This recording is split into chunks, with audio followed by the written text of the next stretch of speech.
Hello, my name is Annette Dalloo, and you are listening to The Heart of You.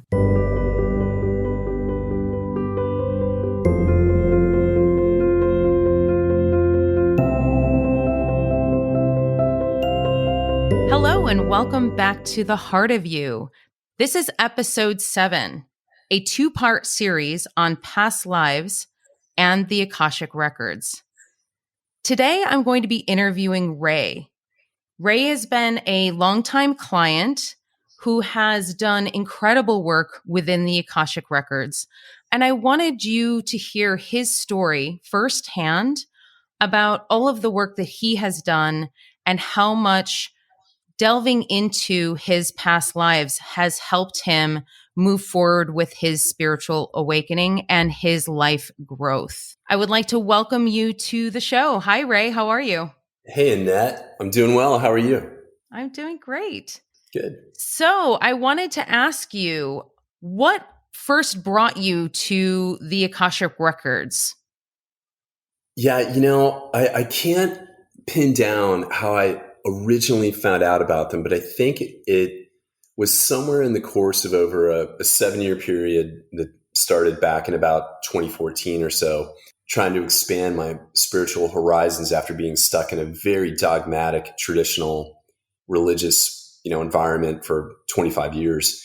And after leaving that, became just very curious about what all the universe had to offer above and beyond, essentially what we get in the daily news of religious dogma, right? So, I started doing things like watching Gaia.com. I watched all this stuff on YouTube. And in the course of that, I somehow heard about this thing, the Akashic Records. And I was like, wow, well, that's really interesting. This is this collection of all the information that there ever was or ever will be. And it's there.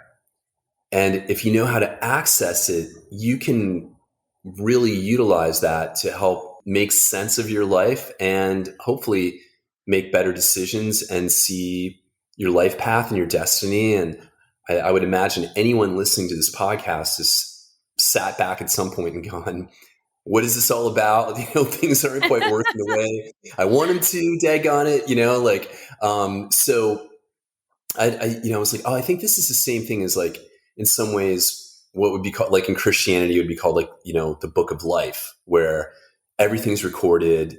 Although they always make it sound like, this is all being recorded and you're going to have this life review because you're going to be punished. Right. And that's not the case at all, right? Yeah, nobody wants that. That's how I kind of became aware of the Akashic Records. I just didn't know that there was anyone who could actually really look into them.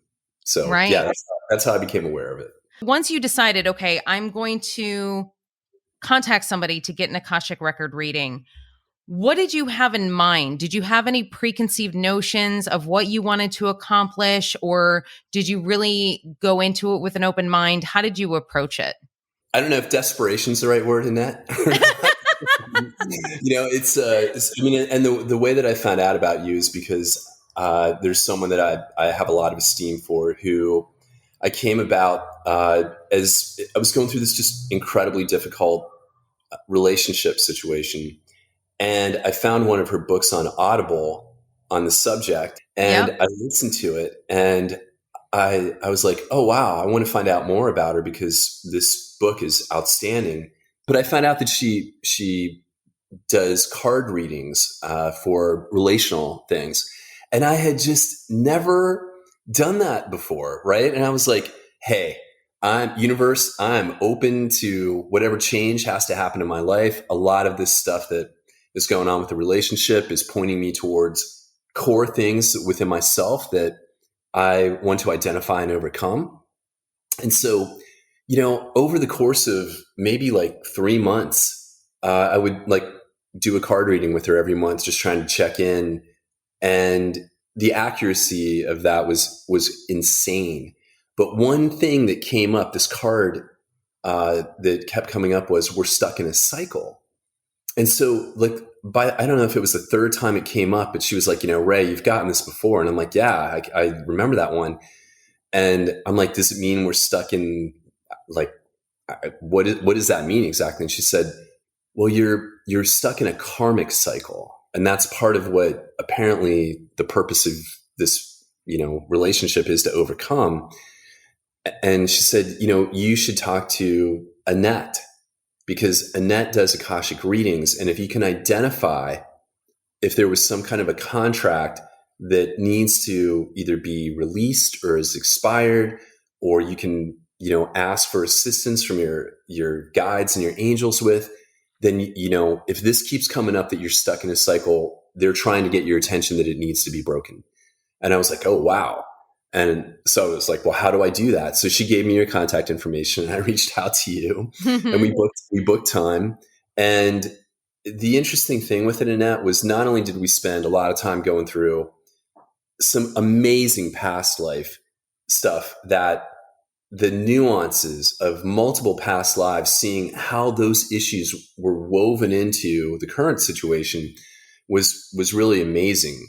So that was enough for me to just go, wow, this is unbelievable information. But then at the end, you were like, well, okay, let's really take a look at what contracts may need to be broken, and we'll see who comes forward. I had just lost my mom, like, I don't know, it was probably like 2 months earlier. And you were like, okay, Ray, this woman has come forward, and you described her. And I was like, you know what?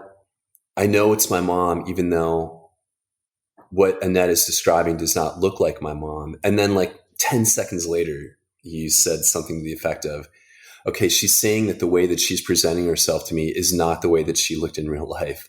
She's presenting this way because this is the energy that she carried when she was with you. And I was like, oh my God, I knew it, So we went through that whole thing, which was very interesting. And there were just things that came forth about information from the Akashics with my mom that there was no way you could have known. And then you said, we went through a couple other things. And then you said, okay, well, we're getting ready to close it soon. Let's see if there's anyone else that wants to come forward.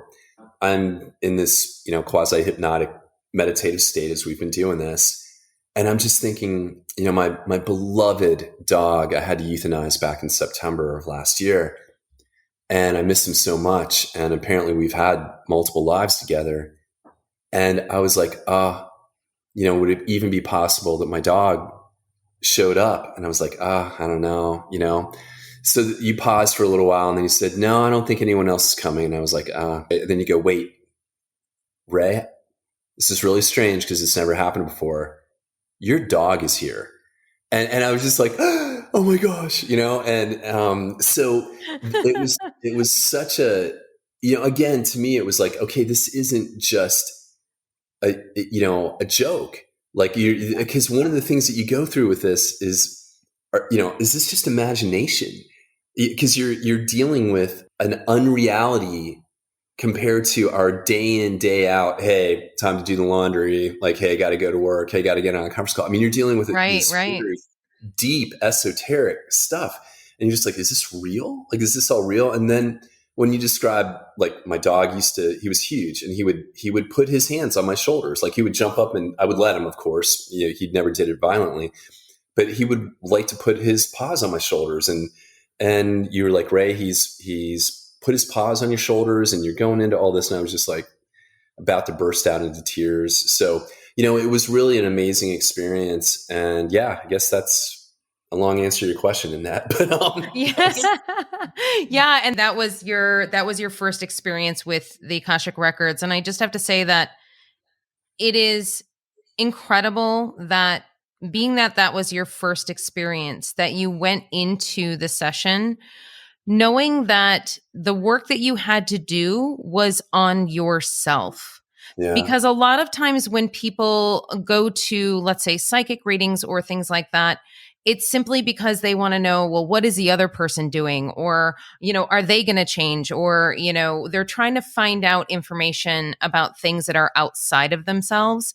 And the work that you have been doing is so beautiful because you went into this from the very beginning knowing that I'm going through some cycles here. So clearly this means that it's something that I need to look at within myself and try to figure out what I need to unravel.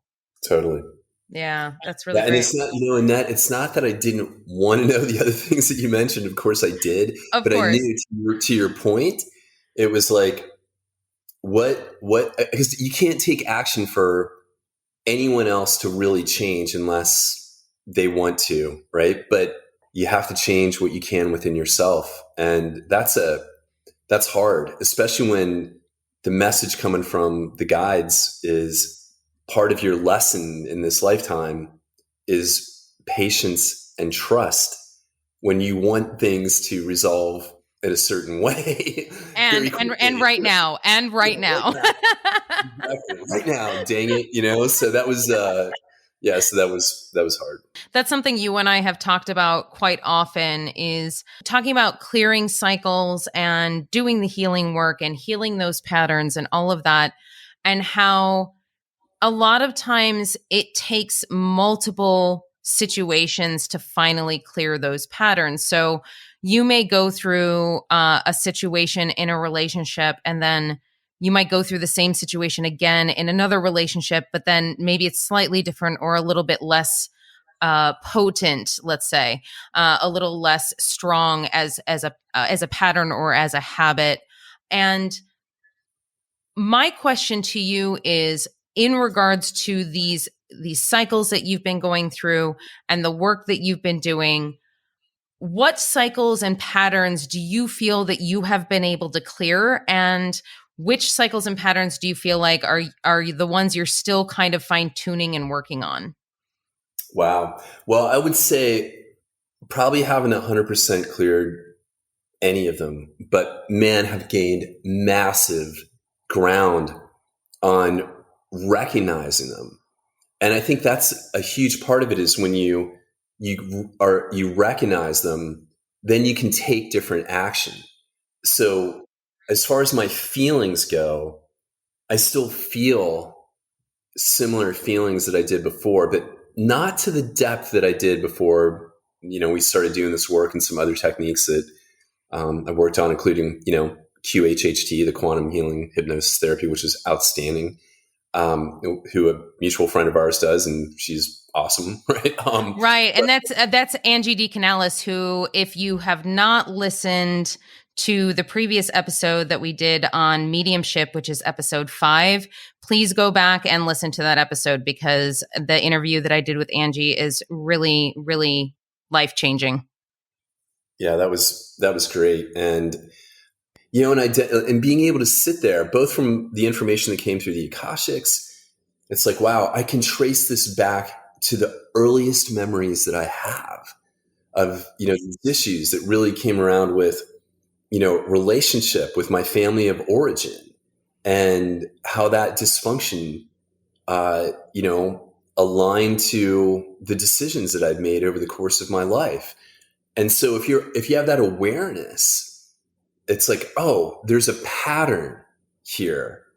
And if part of my life purpose in this is to exceed that pattern, to gain mastery over that pattern, which again is part of what came up in the Akashics, right? Is that it's like, okay, well, now I have knowledge and awareness. So if I keep repeating the same pattern and expect a different result, that's the definition of insanity, It right? is, So absolutely. yeah, Absolutely it is. yeah. So it's like, okay. So now I look at, I'm a habitual overgiver, and I had the capacity to, really put myself all out there, and to the point where it's not in your own best interest. So Yeah, because learning, it can be really draining to your energy, especially when you're a light worker and an empath.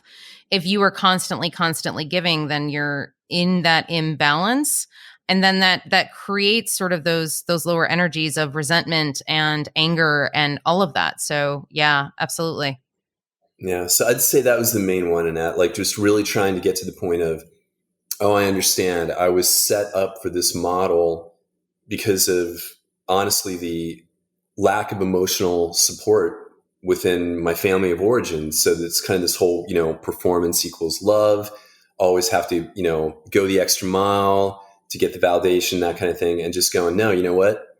I don't need to repeat that pattern in any way. And that goes across the board. That's not only, your personal relationship or work or, within your family, but it's just with you where you're going, no, I'm going to have this time and focus for genuine authenticity and self-love. And that sounds so cheesy, just like, It's not though. It's absolutely not. yeah. It's beautiful. Yeah. So I'd say that would be it. One of the things that's really important about what you just said, Ray, is when you're talking about the cycle that you were trying to work through, which is people pleasing or overgiving, looking for validation, all of those type of things that people have a tendency to do when they are empaths. And when we are in relationships with people, whether it's friendships or romantic relationships, it doesn't really matter. It's amazing how sometimes people can reflect back at you the exact cycle that you are meant to work on because they may be working on the exact same cycle, but in a different way. So if you're often wondering, well, what are the cycles that I'm working on? What are the patterns and the karmic lessons that I need to clear? Look at the relationships that you have around you because that might tell you a lot about the type of things that you need to work on. You might say that's not applicable because this person I'm in a relationship with, let's say they are completely different from you, but that doesn't necessarily mean that they are working on completely different lessons. So, looking very deeply into your relationships is a really great way to start looking at those cycles. Yeah, I totally agree in that. And even, like kind of like I said before, and I mean, you just mentioned the same thing. It's not just like a personal relationship. I had to look at everything at work. I had to look at situations with, my Right. family and just things of like, okay, am I repeating these same patterns? Because sometimes we can, function one way in a professional environment or our work environment or, with our children or something very differently than we would like in a personal relationship or in a parental relationship. It's good with the Akashics that you're getting that kind of broader view of who you are. Like work for sure had to go back and, examine some of the dynamics that had been at play for a couple years in a very challenging situation at work and going, okay, how have I allowed the same challenge to present itself in my work environment, and what steps do I need to take to remediate that? Absolutely. So yeah, that's the Akashics is not just all about. I guess, I mean, you're the expert, so tell me in the audience, but like, I'm sure there are people who come to this maybe with no need for, hey, I'm really trying to like, I'm working through a deep time of, introspection and healing. I just want to find out all the cool past lives I had. Like, was I, I don't know, was it Joe DiMaggio or something, or, It's so funny that you mentioned that because literally in the previous episode, so part 1 of this series, I go into exactly that, which I call past life tourism. Those are people who come in and they just want to know who they were in a past life or, where they were living, what year it was, what happened, that sort of thing. Yeah, you're absolutely right. That's interesting. And since I do podcasts and that, I don't want to flip this. I'm going to get into, interviewer mode instead of Yeah, why not? Let's do it. So much of what I've learned over the last, year has been about, our shadow self and the Jungian concept of the shadow, and that throughout the course of our lives, there are painful things that either happen to us or the choices that we made or whoever, just parts of our being that we just want to like, don't really want to look at that. Yeah. Don't want to look at that. And I think that part of the benefit for the Akashics, if someone is coming at it from a mindset other than past life tourism, I love that. You should make a t-shirt. I'm a past life, 100%. I'm a past life tourist guide, right? Like, tour guide, past life tour guide. But if you're coming at it from the standpoint of like, I'm trying to really figure the bigger picture of all this out, you're going to see some things. I mean, you and I went through some past life stuff where I was like, ugh, Yeah. that wasn't so Yeah. pleasant.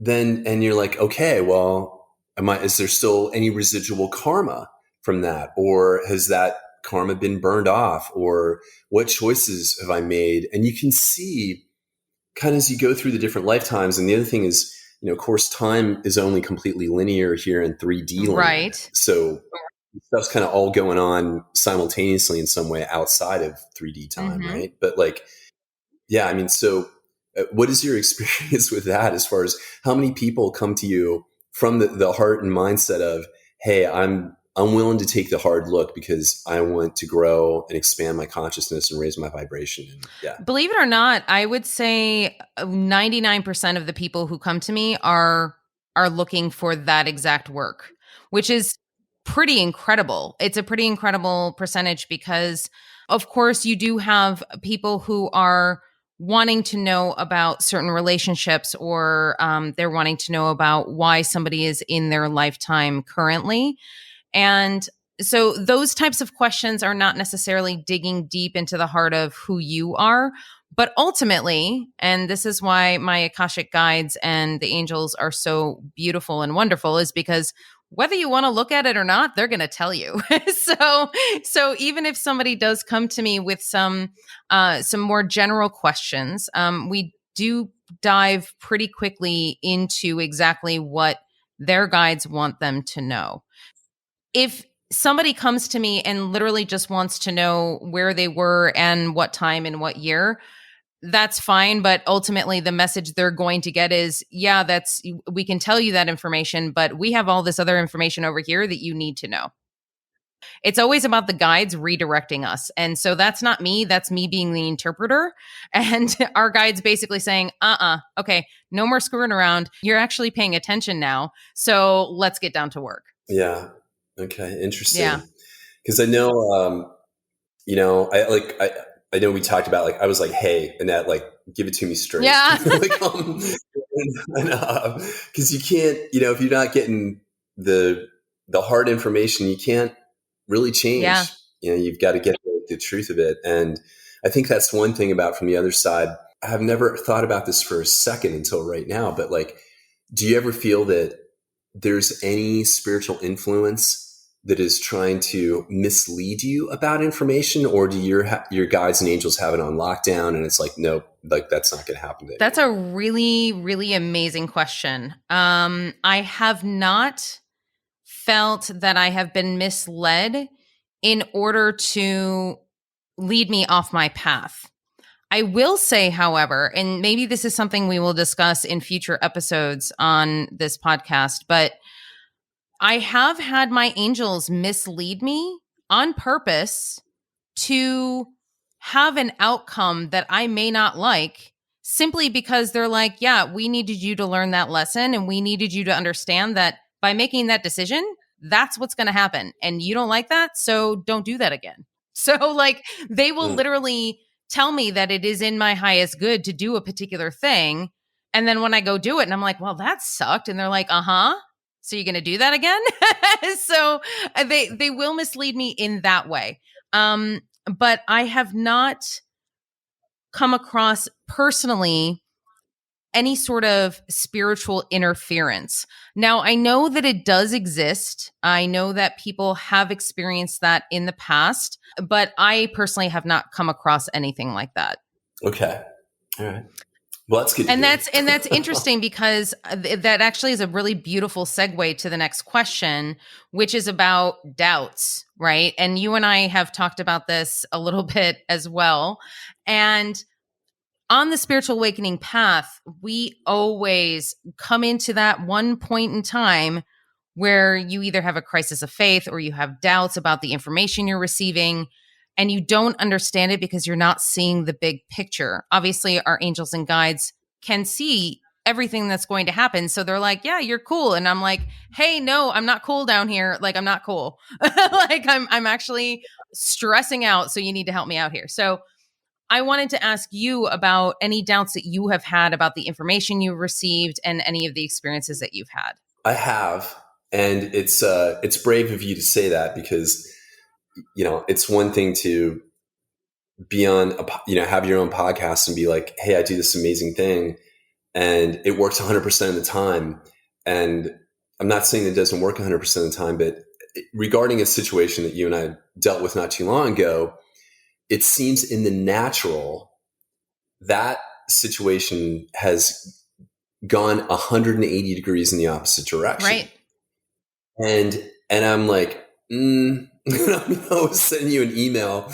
Hey, Annette, like, did you you sure the guides weren't just like, hey, it's pull one over on Ray Day? Right. And because boy, does this not happening. The frustration of that. And I guess that's where it comes down to, well, what is the bigger lesson?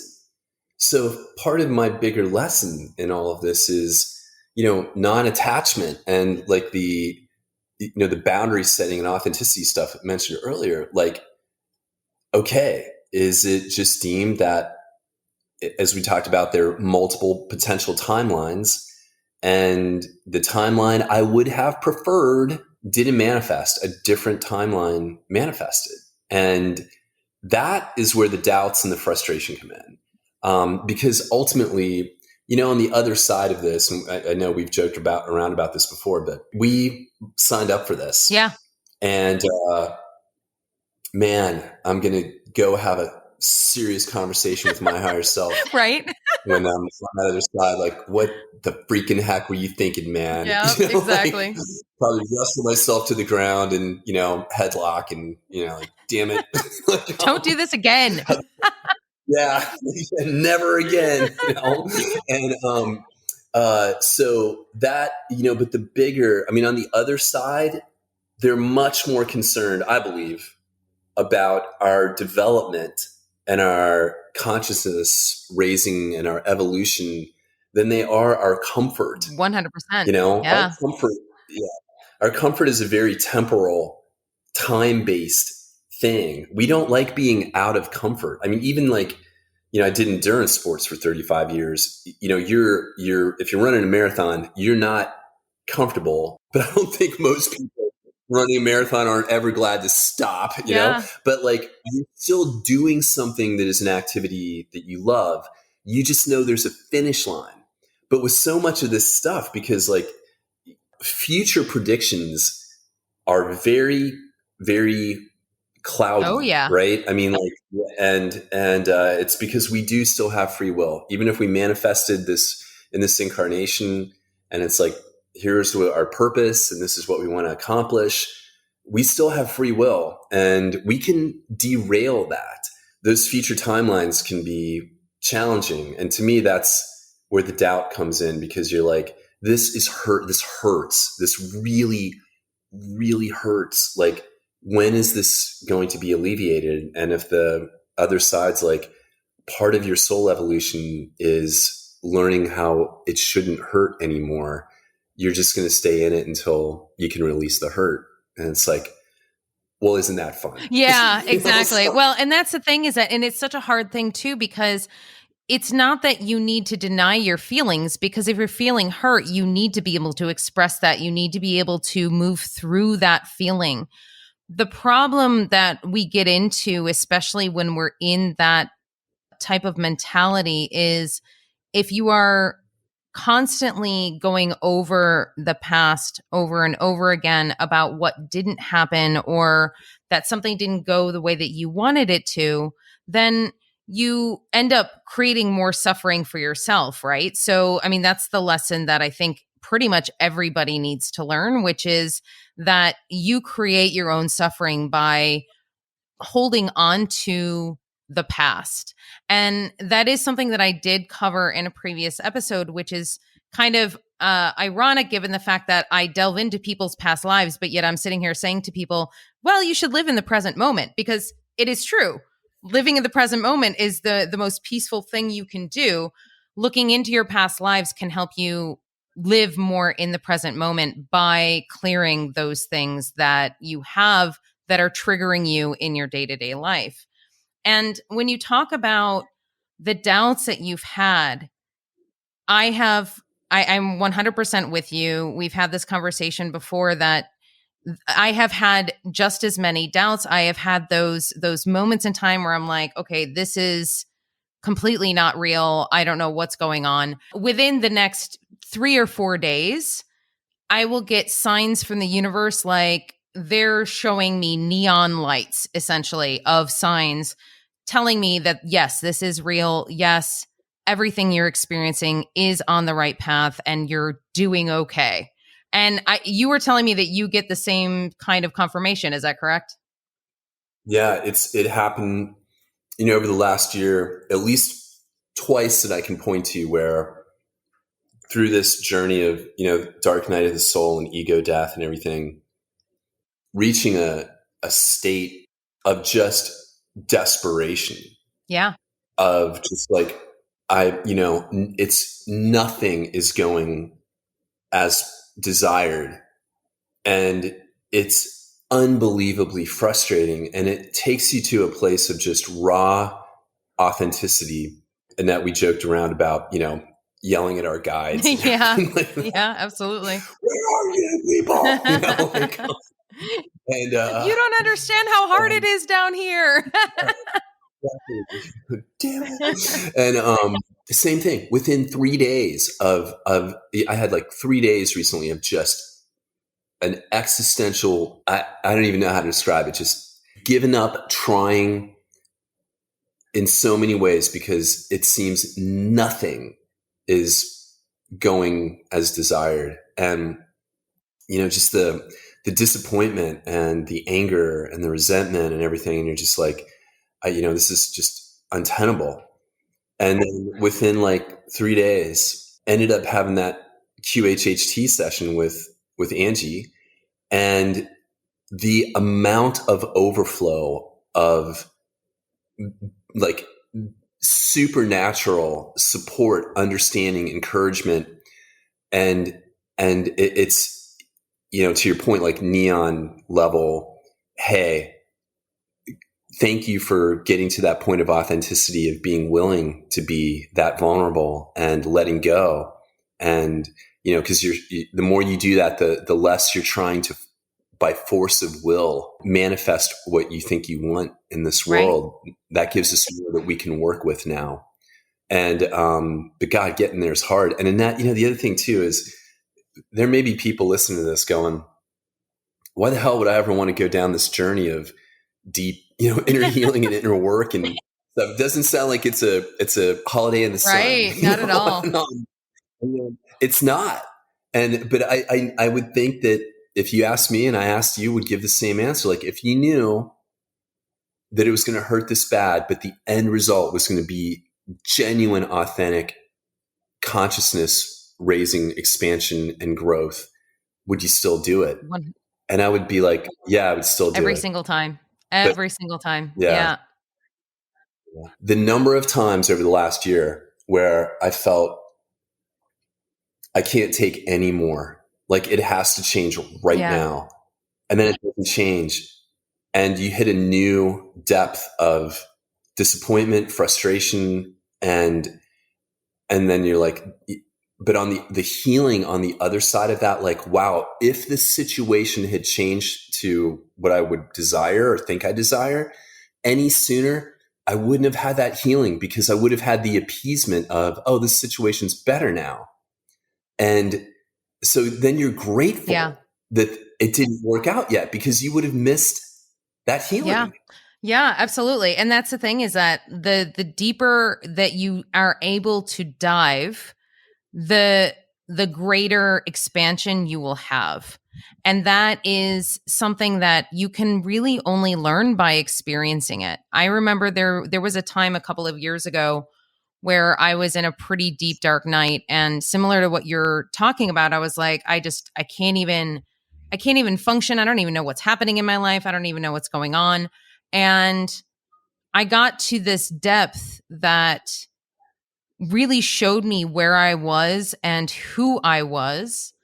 And I eventually was able to pull out of it. And once I was able to, the amount that had cleared, the amount of expansion, the amount of happiness that I felt on the other side was more than I could have ever possibly imagined. And that is just in one small portion of my lifetime. And so if you're able to continually do this over the course of your life, wouldn't you want to continue to do that? And quite frankly, we know because we've looked in our past lives that if we don't do it now, we're going to have to do it in the next lifetime. So it doesn't matter if you decide to bypass and be like, I'm done. I'm not doing this lesson today. I'm just going to go hang out on a beach somewhere and just ignore everything. Yeah, you can do that. That's your free will choice, but but you're going to come back and you're going to have to reincarnate on this planet and still learn that lesson eventually. So I don't know. I feel like I'd rather just do it now.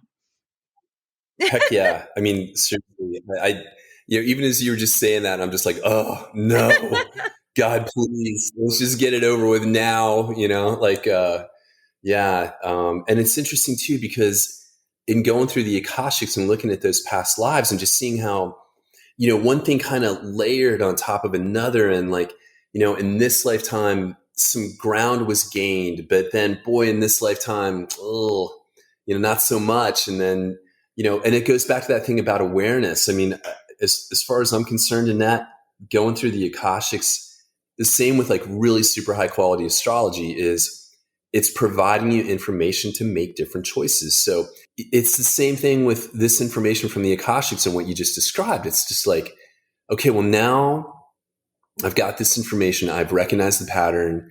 I'm willing to get rid of this now so that I don't freaking have to come back and do it again. Right. Yeah.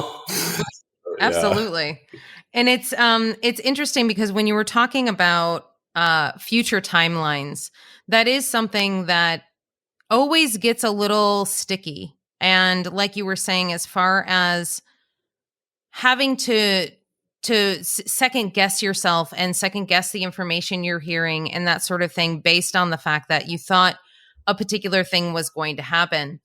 The other thing I wanted to mention was time, because there have been many times in my life where I've known something is going to happen. With my gifts, there's times when I just know something is going to happen. And I'm like, okay, well, why hasn't it happened yet? What's going on? Why has this not come to fruition yet? And ultimately, the biggest reason, especially if this is a particular event that is meant for you, that is written in your soul contract that you are meant to experience, and you know this, but then it's still not happening. The reason why is because of time, because you may not know that, okay, so maybe this particular event is not going to happen for another 2 years or maybe another 3 years. So when you initially get a session and if things do pop up where you get potential future timelines, how do you handle it, Ray? Like, how do you process that information and really take on the information and know that, okay, this is the outcome that I want, and I got sort of that confirmation? And how do you let go of that information to allow the universe to bring it to you? This is where the screaming comes in, Annette.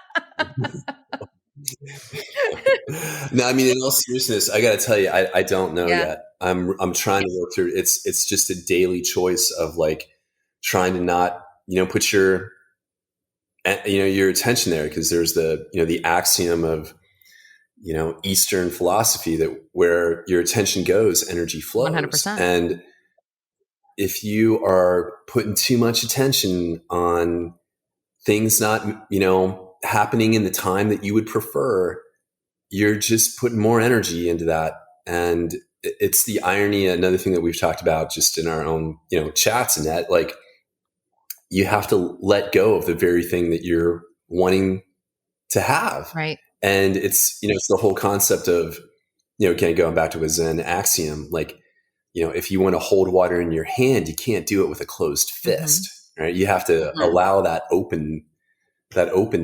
And I think that's really part of letting go is trust, which is another part of the dynamic that has come up repeatedly for me. Because you're just like, especially I think in Western thought, it's like, hey, if it's to be, it's up to me. Right. Right. Like you got to go make it happen. Like very type A, like if you want to succeed, you better do this. You better be at the right meeting. You better have the right words to say. You better do the right thing. You better take the effort, make it happen. Go, go, go. And the antithesis of that is trust, faith, patience, endurance. Right. Those things aren't quite as fun. It feels a lot better whenever you walk up to the plate with a bat in your hand. I'm like, throw the damn pitch. I'm going to hit it, and instead of saying, hey, you know what? Why don't you just sit back and let somebody else take that swing? Because there's a lesson you're going to learn from watching them that you wouldn't have gotten if you were up there trying to do it by force. And it's hard. So I don't have that one completely down yet. It's a daily struggle. And the only thing I can even say is it's really where prayer and meditation come in. Tapping, the whole, EFT thing. There's an app called the Tapping Solution that is outstanding. Yoga. I mean, I go to yoga, 4 or 5 times a week.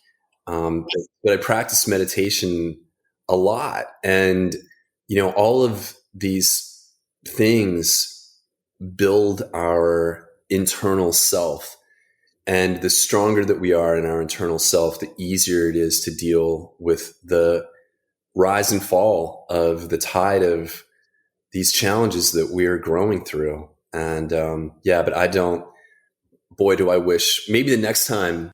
No, you know what? I don't even want to say that because I don't even want it to be that damn long. Maybe I'll have time management, or lack of time management down better next time. Well, and maybe we can do a follow-up for the second season, and you can kind of let us know where you are. And because as well as I do, a year is a very long time when it comes to spiritual growth, and you can change in leaps and bounds in a week, let alone a year. So it's such a beautiful journey. I value you as a person as well as a spiritual worker and a light being greatly. And thank you for the opportunity to share this. And likewise to you. Thank you so much, Ray. Thank you for sharing your heart with us, your experience, being completely vulnerable as well as truthful about your entire experience. Thank you so much. I want to thank you for joining me today. And I look forward to walking this journey with you and pointing the way on your spiritual journey. If you are interested in learning more about me and the sessions that I do, feel free to go to my website at infinitesoullove.com. On all social media, Facebook, Instagram, TikTok, and YouTube at Infinite Soul Love 1111. Hey, and if you feel called, I would love it if you could rate The Heart of You on whatever streaming service you're using, whether it's Apple Podcasts or Spotify. Please take a moment, give it a review. It really does help the channel. Thanks so much.